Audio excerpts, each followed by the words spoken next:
Sir आज तुमची कोर्टात याचिका होती. खरं तर ईडीने तुमच्यावरती काही आक्षेप नोंदवत या सगळ्या संदर्भात कोर्टात धाव घेतलेली होती. आजच्या संपूर्ण या युक्तिवादात याचिकेत काय कोर्टाकडनं सांगण्यात आलेलं? तसं बघितलं तर ठीक आहे. याच्यावर काय राजकारण झालं याच्याबद्दल आम्ही पूर्वी खूप बोललेलो आहोत. पण आता ईडीची केस कशामुळे सुरू झाली होती तर एक FIR मुळे सुरू झाली होती. म्हणजे त्याला आपण प्रेडिकेट ऑफेन्स म्हणतो.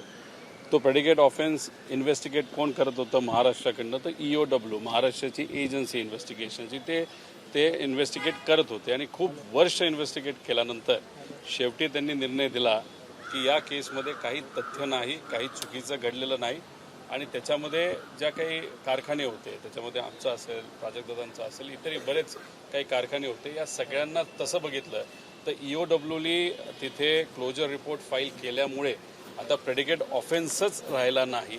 त्यामुळे ईडी ज्या विषयावर आमचं केस इन्व्हेस्टिगेट करत होती तो मुद्दा राहिलाच नाही. त्यामुळे आता गेले 3 दिवस सातत्याने कोर्ट आम्हा सगळ्यांना आणि ईडीला इथे बोलवत आहे.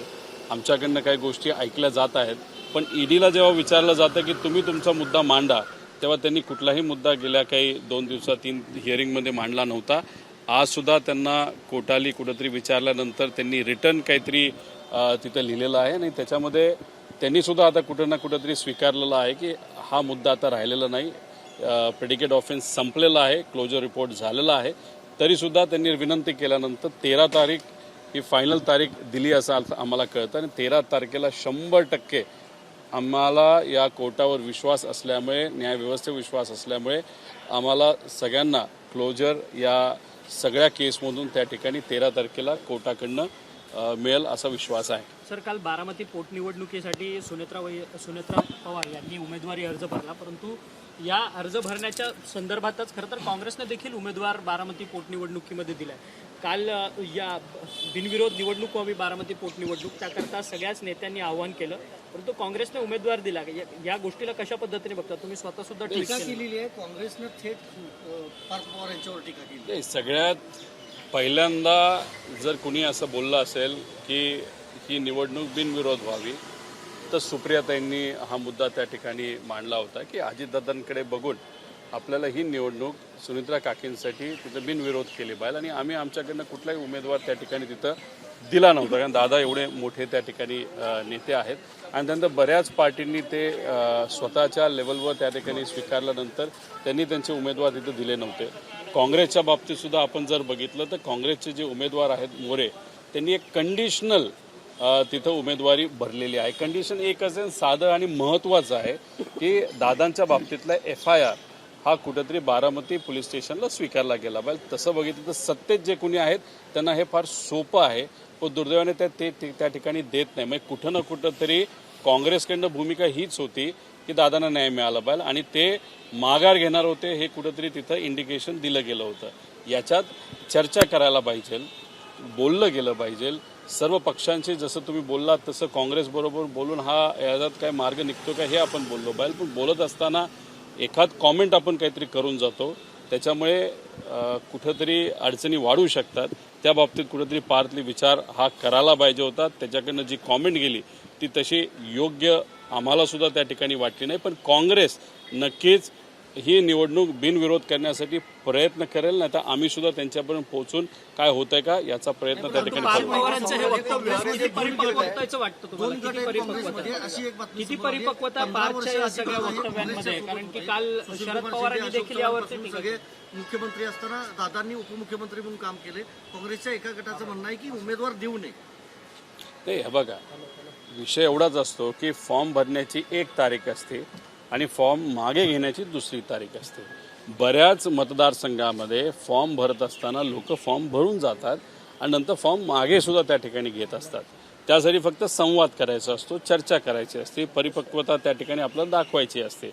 आता कालचं स्टेटमेंट थोडंसं घाईगडबडीने झालेलं स्टेटमेंट आहे. तरीसुद्धा काकी स्वतः असतील, त्यांचे इतर नेते असतील, ते स्वतः भुजबळ साहेब वगैरे कुणी ना कुणीतरी काँग्रेसची त्या ठिकाणी बोलेल आणि काहीतरी मार्ग काढतील अशी आपण अपेक्षा त्या ठिकाणी करूया. परंतु पार्थ पवारांच्या या सगळ्या वक्तव्यावरती शरद पवारांनी देखील एका पद्धतीने नाराजी व्यक्त केली आणि टीका सुद्धा केली आहे. खरं तर असं म्हटलं पवारसाहेबांनी. तुम्ही सत्तेत असला काय, तुम्ही विरोधात असला काय, तुम्हाला जमिनीवर राहणं हे फार महत्त्वाचं असतं.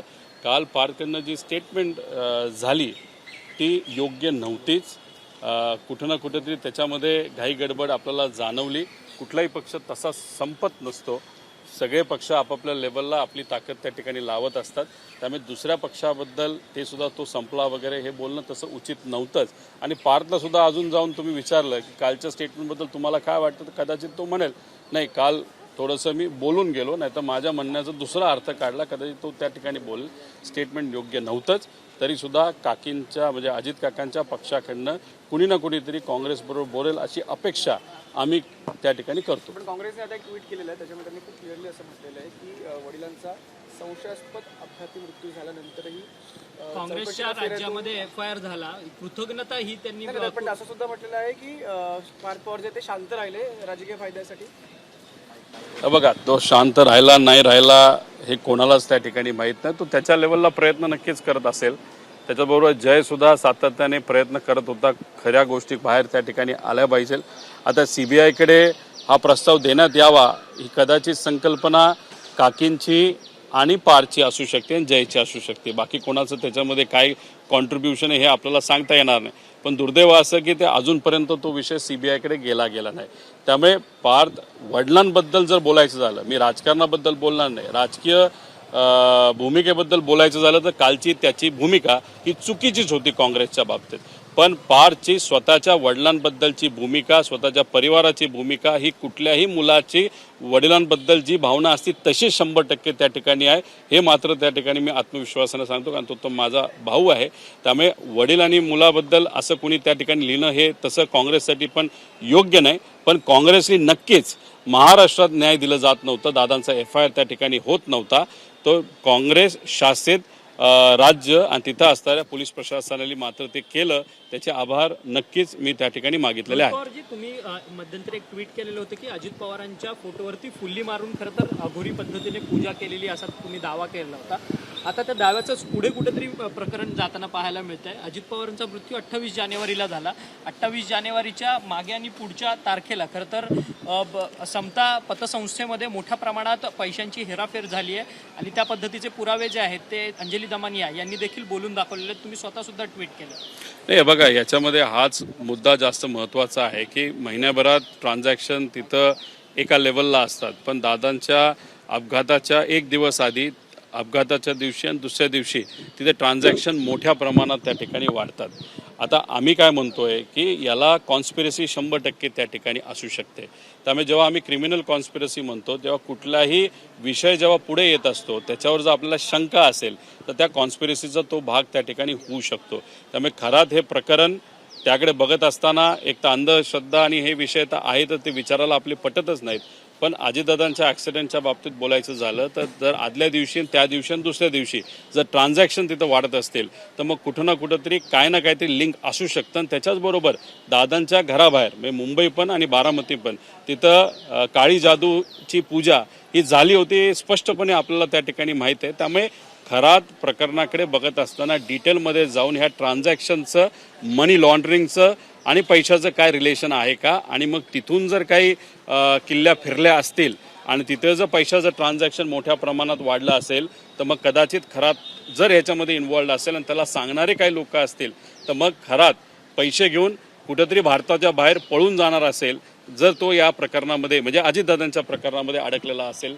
दुसऱ्या प्रकरणात तो अडकलेला आहेच, पण दादांच्या बाबतीत सुद्धा त्याचं आणि त्याचे जे भक्तजन होते, जे कोणी असतील पॉवरफुल लोक, यांचं आणि यांचं काय रिलेशन आहे का हे खरंच बघण्याचं जरूरत आहे. दमानी यांनी जे CDR बाहेर काढले त्याच्यामध्ये थेट उपमुख्यमंत्र्यांचं नाव आहे. अजूनही नावं बाहेर येऊ शकतात का? अजूनही काही पॉलिटिकल रिलेशन किंवा पॉलिटिकल संबंध असू शकतात? प्रामुख्याने सुनील तटकरेंचे देखील कॉल्स जे आहेत ते अंजली दमानिया यांनी दाखवले की जवळपास 8 ते 12 कॉल झाले. एकतर एक गोष्ट आपण समजून घेतली पाहिजे, CDR एखाद्या प्रायव्हेट व्यक्तीला जर मिळत असतील तसं बघितलं तरी चुकीची गोष्ट आहे. पण ठीक आहे, ते मिळालं, त्या कसे मिळाले त्याचं इन्व्हेस्टिगेशन वेगळ्या पद्धतीने व्हावं.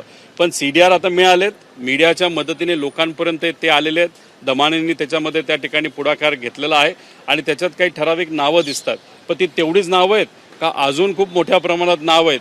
ती खऱ्या अर्थाने तिथे इन्व्हेस्टिगेशन प्रॉपर होऊन हे कुठंतरी बघितलं गेलं पाहिजे. व्हिडिओ कोणाचे आहेत? कारण का आत्तापर्यंत जे व्हिडिओ आलेले आहेत ते सामान्य परिवारातल्या महिला आहेत. त्यांचे व्हिडिओ कुठेतरी बाहेर येताना आपण बघू शकतो. पण मग असे VIP आहेत का, आम्ही बाहेर काढा असं म्हणणार नाही, पण मग अशा चुकीच्या पद्धतीने कोणी जर पूजा अर्चा करत असेल तर पूजा अर्चाच्या मागे जर कुठले तरी हेतू असू शकतो आणि तो कोणाला मारण्याचा असू शकतो, कोणाला एखाद्या पदावरनं हटवण्याचा असू शकतो, नाही तर कुठलाही तो हेतूसुद्धा समजून तिथे घेतलं पाहिजे. त्यामुळे इन्व्हेस्टिगेशन प्रॉपरली होऊन खरं काय घडलंय हे लोकांसमोर आणणं फार जरुरी आहे. त्यामुळे अजितदादांच्या बाबतीत कॉन्स्पिरसी आम्ही जी म्हणतोय त्यात इतरही मोठे मोठे विषय आहेत जे आम्ही बोलून दाखवलेत, काही पुढे जाऊन प्रेझेंटेशनच्या माध्यमातून पण आम्ही आडू. पण खरात हे प्रकरणसुद्धा अजितदादांच्या मृत्यूशी त्याचं इन्व्हेस्टिगेशन झालं पाहिजे अशी आमच्या सगळ्यांची मागणी आहे. दादा 13 तारखेला तुम्हाला न्याय मिळेल तुम्ही असं म्हणताय. भुजबळ असतील, राऊत असतील, या लोकांवरती देखील असेच आरोप झाले, नंतर ते बाहेरही आले, नाही तर त्या प्रकरणामध्ये काही समोर आलेलं नाही. तसंच तुमच्या प्रकरणामध्ये होताना पाहायला मिळते आणि भाजपाने जाणून बुजून हे केलं का असं तुम्हाला वाटतं? नाही, हे बघा, याच्यामध्ये ठीक आहे, बऱ्याच लोकांवर दबाव आणण्याचा प्रयत्न त्या ठिकाणी केला गेला. त्याच्यामध्ये अनिल देशमुख साहेब आहेत, यांचं उदाहरण तर आपलं सगळ्यांना माहिती आहे. म्हणजे नको ते आरोप त्यांच्यावर त्या ठिकाणी झाले आणि आत्ता आपण जर पूर्ण प्रकरण तिथं बघितलं तर जे आरोप झाले ते सर्व खोटे होते हे कुठेतरी त्या ठिकाणी सिद्ध होतं. तसं राऊत साहेबांचं आहे. आता जे लढणारे होते ते अजूनपर्यंत भाजपच्या विरोधात त्या ठिकाणी लढत आहेत, आम्ही सर्वजण त्याच्यामध्ये आहोत. आणि जे जाणारे होते कुठेतरी दबावाच्या खाली येऊन भूमिका त्यांनी त्या ठिकाणी बदलली, ते पलीकडे गेलेले आहेत. पण मग ईडीचा वापर करून अशा पद्धतीने जर नेत्यांवर प्रेशर आणलं जात असेल तर ते लोकशाहीला फार घातक आहे. काही लोक पलीकडे गेले असले काय आणि काही लोक आज सुद्धा लढत असले काय, अशा पद्धतीने ईडीचा वापर केला जात असेल तर हे योग्य नाही. हे मी म्हणतो असं समजू नका. आम्हाला तो वाटतच आहे ईडी आणि CBIचा वापर हा राजकारणासाठी केला जातो, पण त्याच्याचबरोबर अनेक कोर्टांचे निकाल देत असताना कोर्टांनी सुद्धा ईडीवर ताशेरे ओढत असताना हेच लिहिलेलं आहे की कुठं ना कुठं तरी खोटी केस केली जाते, एखाद्याला अडकवलं जातं. आणि ईडी हे प्रकरण असं आहे की तुम्ही चुकीचे नाही आहेत हे तुम्हाला पुरावा सकट द्यावं लागतं, तोपर्यंत जेलमध्ये टाकतात. त्यामुळे या विषयामध्ये कोर्टालीच आता ईडीला बऱ्यापैकी ताशेरे त्या ठिकाणी ओढलेले आहेत. त्यामुळे रूल रेग्युलेशन आणि कायदासुद्धा मोठ्या प्रमाणात बदलत चाललेला आहे. त्यामुळे याच्या पुढं कोणालाही ईडीची भीती दाखवून जेलमध्ये आम्ही टाकू असं जर ते सांगत असतील तर बऱ्याच लोकांचा विश्वास बसणार नाही. पण आजपर्यंत ज्या ज्या लोकांना सोसावं लागलं त्याच्यामध्ये राऊत साहेब असतील, अनिल देशमुख साहेब असतील, असे अनेक मोठे नेते त्याच्यामध्ये आहेत. परिवाराला सुद्धा म्हणजे लहान मुलांना सुद्धा त्याच्यामध्ये त्या ठिकाणी सोडलं नाही अशी परिस्थिती आहे. या गोष्टी मात्र माणुसकीला धरून नाही आणि लोकशाहीला धरून नाही असं आम्हाला वाटतं. ABP माझा, उघडा डोळे बघा नीट.